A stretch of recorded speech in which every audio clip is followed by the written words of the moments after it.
안녕하십니까. 저는 계명대학교 동산병원에서 신부전과 심장이식 치료를 하고 있는 김인철입니다. 즐거운 자리가 있으면 꼭 빠질 수 없는 것이 있습니다. 그게 바로 술이죠. 가벼운 음주는 즐거운 시간을 만들어줄 수도 있고 분위기를 또 좋게 만들어주는 역할도 하기도 합니다. 그렇지만 술을 너무 과하게 드시면 우리 몸에 안 좋은 영향을 미칠 수도 있습니다. 그 중에서도 우리의 몸을 유지시켜주고 우리 몸의 순환을 만들어주게 되는 엔진이라고 표현할 수 있는 심장에 특히 치명적일 수 있는데, 음주와 심장 건강의 서로 상관관계에 대해서 여러분들이 평소에 궁금해하는 내용들에 대해서 오늘은 다뤄보고자 합니다. 영상 보시기 전에 구독과 좋아요 그리고 알림 설정까지 꼭 부탁드리겠습니다. 첫 번째 질문은 심장 시술이나 수술을 받았는데 과연 술을 마셔도 될까 하는 문제입니다. 원칙적으로는 당연히 심장 시술이나 수술을 받았다면 음주를 피하는 것이 가장 좋습니다. 술을 마시면 면역 체계가 약해지고 염증 반응이 더 증가할 수 있습니다. 시술이나 수술을 받았다면 상처 부위가 있고 회복을 지연시킬 수 있기 때문에 술은 피하는 것이 좋습니다. 수술 후에 회복을 위해서는 안정적으로 우리가 심박수와 혈압을 계속 유지를 해야 되는데, 알코올을 섭취할 경우에는 심장 박동수나 혈압이 일시적으로 좀 올라간다든지 맥박이 빨라진다든지 하는 일들이 생길 수 있는 거죠. 고혈압이 있거나 부정맥이 있는 분들은 특히나 이 상태가 급격하게 나빠질 수도 있기 때문에 술은 특히 피하는 것이 좋겠습니다. 결론적으로 심장 시술이나 수술을 받았다면 최소한 회복 기간 동안은 술을 마시지 않는 것을 권해드리고, 만약에 완전히 회복이 돼서 이제 더 이상 병이 없는 상태가 됐다면 적당한 음주는 허용을 할 수도 있겠지만 개개인의 상태에 따라 다르고 주치의 선생님과 함께 언제쯤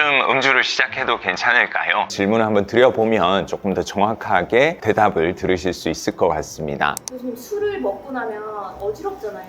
그러면 심장에 문제가 있어서 그런 건가요? 술을 먹고 어지러울 수 있는 원인은 많습니다. 이런 증상을 느끼는 이유가 반드시 심장 때문이라고 얘기하기는 어렵습니다. 일반적으로 술을 마신 뒤 어지러운 경우에 대해서 말씀을 좀 드려보면, 첫 번째로 술을 마셨을 때 우리 귀 안에 있는 전정기관이라고 하는 균형을 잡는 기관에 영향을 줄 수가 있고 어지러움을 느낄 수가 있습니다. 알코올의 성분이 전정기관에 염증을 유발한다든지 신경의 작용에 또 영향을 줄 수가 있는데, 그런 것 때문에 이 어지러움을 느낄 수 있는 것입니다. 두 번째로는 이 숙취를 일으키는 독성 물질이 알코올의 분해 산물로 나오는데 아세트알데하이드라고 하는 성분입니다. 알코올이 우리 몸에 들어오게 되면 알코올 분해 효소가 작용을 해서 아세트알데하이드라는 산물이 만들어지게 되고, 이 아세트알데하이드를 분해시키는 2차 효소가 아세트알데하이드 탈수소 효소 ALDH라는 효소가 있습니다. 그 효소가 적절하게 작용을 해서 이 독성 물질을 빨리 우리 몸에서 분해를 할 수 있는 산물인 아세테이트로 만들어 주어야 되는데, 그 효소가 부족하게 되면 이 아세트알데하이드가 우리 몸에 축적이 되게 됩니다. 우리 몸에 누적이 되게 되면 어지러움증이나 메스꺼움 같은 대표적인 숙취의 증상이 발생할 수 있습니다. 세 번째로 알코올이 또 직접적으로 위장에 작용을 하고 메스꺼움을, 구토 증상을 유발시키기도 합니다. 가끔씩 과음을 하고 난 다음에 토하고 나면 증상이 좀 개선되는 것을 이제 느낄 때가 많죠. 그게 술이 우리 위장 속에서 직접적인 독성 작용에 의해서 이런 불편함을 느끼는 것을 개워내고 나면 증상이 호전되는 그 이유라고 말씀드릴 수 있겠습니다. 만약에 어지러운 증상이 있으면서 맥박이 좀 불규칙해지고 맥이 너무 또 빠른 소견이 계속해서 이어진다면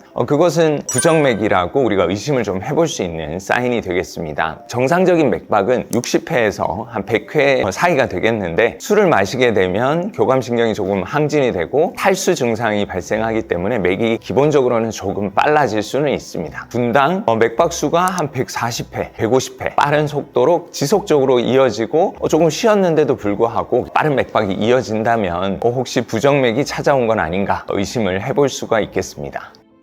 술을 먹은 이후에 심장박동이 유난히 크게 느껴지는데 이거는 괜찮은 건가요? 술 마셨을 때 심장 박동이 이제 강해지는 일들이 자연스러운 생리학적인 증상은 맞습니다. 첫 번째로 알코올의 직접적인 영향 때문에 맥박수가 좀 빨라지고 심박동이 더 강하게 느껴질 수가 있습니다. 알코올이 들어오게 되면 일시적으로 혈관을 좀 확장시키는 작용이 있고 심박동수를 증가시키는 효과가 있습니다. 혈관이 확장되면 혈압이 일시적으로 떨어지게 되는데 이걸 보상하기 위해서 심장 입장에서는 더 빠르고 강하게 뛰게 됩니다.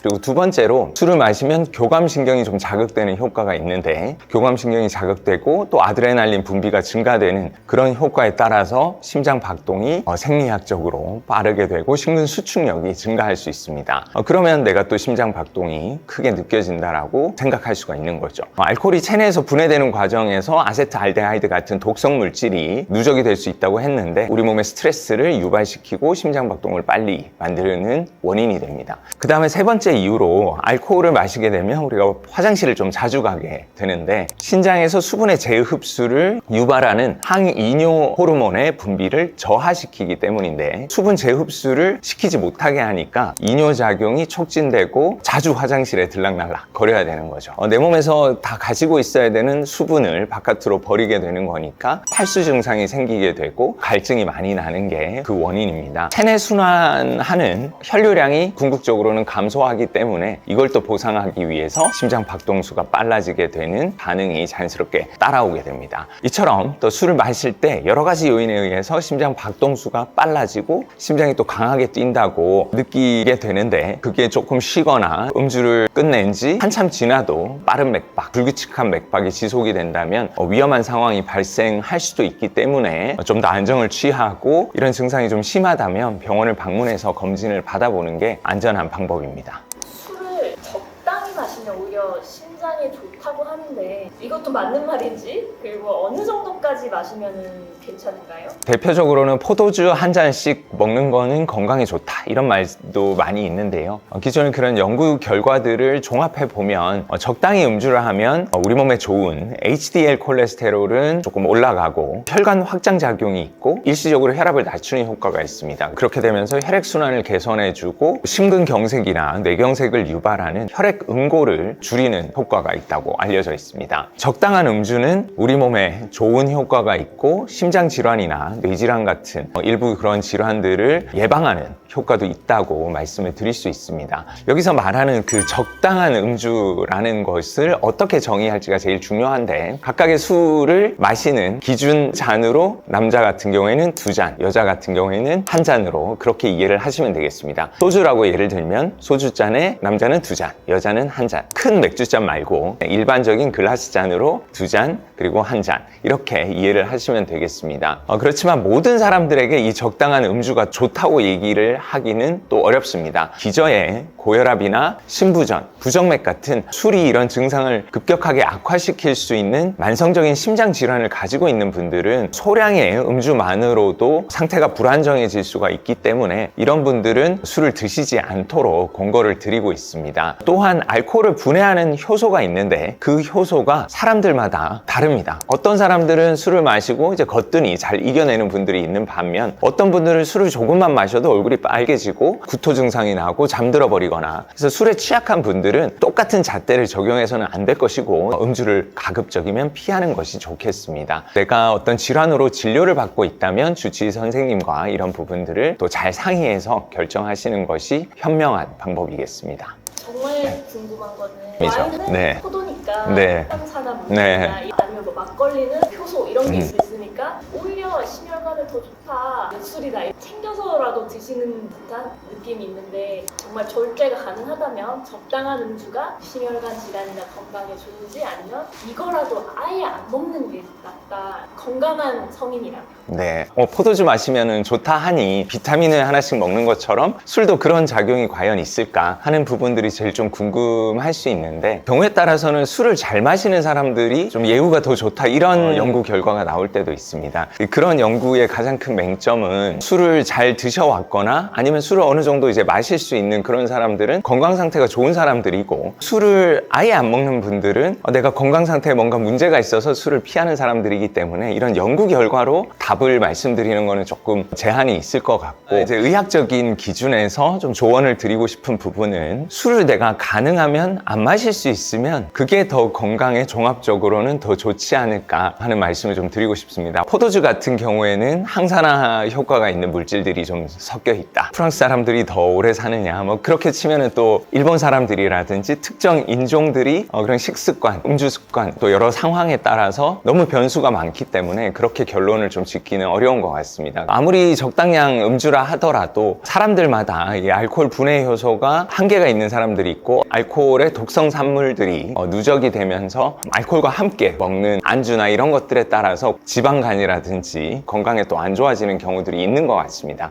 알코올을 막해 의사된 입장에서 권장을 하기는 좀 어렵고, 만약에 사회적인 관계 속에서 음주를 하게 된다면 알코올 한 2잔, 1잔 정도로 적당하게 드시는 것으로 하고, 그런 일반적인 말씀을 좀 드릴 수밖에 없을 것 같습니다. 커피에 대한 논란도 이거랑 비슷하잖아요. 네. 1잔, 2잔 정도는 오히려 좋다. 그런 연구도 있고, 그거라도 안 먹는 게 좋다. 이런 게 있는데, 혹시 커피와 건강, 심장 질환에 대해서는 어떻게 생각하세요? 커피에도 여러 가지 좋은 항산화 효과를 가지고 있는 물질들이 있고, 그래서 1잔 내지 2잔 정도까지는 괜찮은 것으로 연구 결과들이 나오고 있습니다. 기본적으로 제일 중요한 거는 카페인이 들어있죠. 커피를 이제 내가 먹었을 때 뭔가 불편하고 가슴이 뛰고 이러기 때문에 커피를 좀 피하는 분들도 제 주변에도 많고, 카페인에 되게 민감한 분들이 있습니다. 그래서 내가 카페인에 그렇게 예민한 사람이 아니고 커피 한 잔을 먹고 적당히 각성도를 가지고 일을 윤택하게 잘할 수 있으면 항산화 효과가 있는 음료이기 때문에 하루에 1잔 정도씩은 괜찮다고 말씀을 드릴 수 있겠습니다. 부정맥이 있는 분들은 특히 카페인을 드셨을 때 부정맥이 더 촉발되긴 합니다. 그래서 커피를 너무 좋아하시면 카페인이 거의 없는 디카페인 커피를 좀 드시도록 권고를 드리고 있고, 특별한 질환이 없고 내가 커피를 먹었을 때 불편함이 없는 분들은 1잔씩은 또 괜찮은 것으로 생각하시면 될 것 같아요. 카페인이 교감신경을 조금 망가뜨리거나 그런 게 있나요? 네, 카페인을 섭취를 했을 때 교감신경을 좀 항진시키는 효과가 있습니다. 교감신경은 우리 몸이 외부에서 어떤 공격이 왔을 때 내가 대항할 수 있는 그런 신경이라고 생각을 하시면 됩니다. 교감신경이 항진이 되게 되면 혈관이 확장이 되면서 근육의 피 공급이 많아지고 심장은 더 강하게 뛰고 또 빨리 뛰는 그런 효과들이 있습니다. 근데 과도한 카페인을 섭취하게 되면 걷잡을 수 없이 맥이 빨라지고 두근두근한 느낌을 받을 수 있고, 또 한 번씩 불규칙적인 맥박이 있는 분들은 그게 또 조장이 될 수 있습니다. 커피를 좀 과하게 마셨을 때 심장이 좀 빨리 뛰고 강하게 뛴다라는 느낌을 받는 이유는 그 카페인 작용 때문인 겁니다. 네, 이번 시간에는 술을 마셨을 때 우리 심장에 미칠 수 있는 영향에 대해서 알아보고, 심장병이 있는 분들이 술을 마실 때 주의해야 할 점들에 대해서 알아봤습니다. 다음 시간에는 우리가 술을 마실 때 주의해야 할 점과 술을 더 안전하게 마실 수 있는 방법에 대해서 흔히들 궁금해하는 부분에 대해서 말씀을 드릴 수 있도록 하겠습니다.